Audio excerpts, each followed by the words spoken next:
ఉమ్మడి ఆంధ్రప్రదేశ్ లో doctor YS Rajasekhara గారి నాయకత్వాన రాష్ట్రంలో ప్రభుత్వం పురుడు పోసుకుంటే పేద ప్రజలకు ఆరోగ్య నిమిత్తం ఉచిత ఆరోగ్యశ్రీ కార్డును అమలు చేసి వైద్య సౌకర్యం నిమిత్తం అనేక సౌకర్యాలు అందించింది. 108 అంబులెన్స్ సర్వీసులు మొట్టమొదటిసారిగా మన ఆంధ్రప్రదేశ్ రాష్ట్రంలో కాంగ్రెస్ పార్టీ ప్రభుత్వం ఏర్పాటు చేసింది. అలాగే 2 రూపాయల కిలో బియ్యం, నిత్యావసర ధరలు, నిత్యావసర సరుకులు, బియ్యం, బ్యాళ్లు, నూనె అన్ని మొదలుకొని తగ్గించి రైతులకు సబ్సిడీ అందించినటువంటి పార్టీ కాంగ్రెస్ పార్టీ.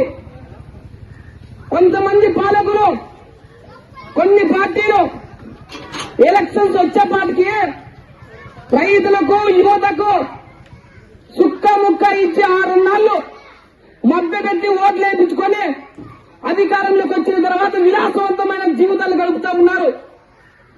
వాళ్లకు పుట్టినటువంటి కొడుకులు, కూతురు విదేశాల్లో ఇంగ్లీష్ మీడియం చదువుకుంటే రైతుకు పుట్టినటువంటి కొడుకులు కొంతమంది మధ్యలోనే చదువులు ఆపేస్తా ఉన్నారు. కొంతమంది రైతు కొడుకులు ఉన్నతమైన చదువులు చదువుకున్నా ఉద్యోగ అవకాశాలు లేక ఆత్మహత్య చేసుకుంటా ఉన్నారు. ఇది ఎంతవరకు సమంజసమని ఒక రైతు బిడ్డగా నేను ప్రశ్నిస్తా ఉన్నా. అందుకే ప్రతి గ్రామంలో ఒక రైతు బిడ్డగా పర్యటన చేస్తున్న ఈ నియోజకవర్గంలో ప్రజల్లోన, యువతలోన చైతన్యం రావాలని కోరుతా ఉన్నా.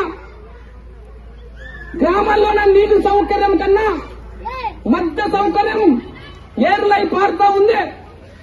ఈరోజు దేశ అభివృద్ధి కోసం ఆలోచించాల్సినటువంటి యువత మత్తుకు బానిసై మధ్యలోనే ప్రాణాలు వదిలేస్తా ఉన్నారు. మత్తుకు బానిసై ఈరోజు దేశ భవిష్యత్తును తాకట్టు పెడతా ఉన్నారు. మత్తు పేరుతో ప్రశ్నించే తత్వాన్ని అధికారంలోకి రావడానికి 2 పార్టీలు ప్రయత్నం చేస్తున్నాయి. ప్రశ్నించే తత్వాన్ని తొక్కి అణిచివేస్తా ఉన్నారు.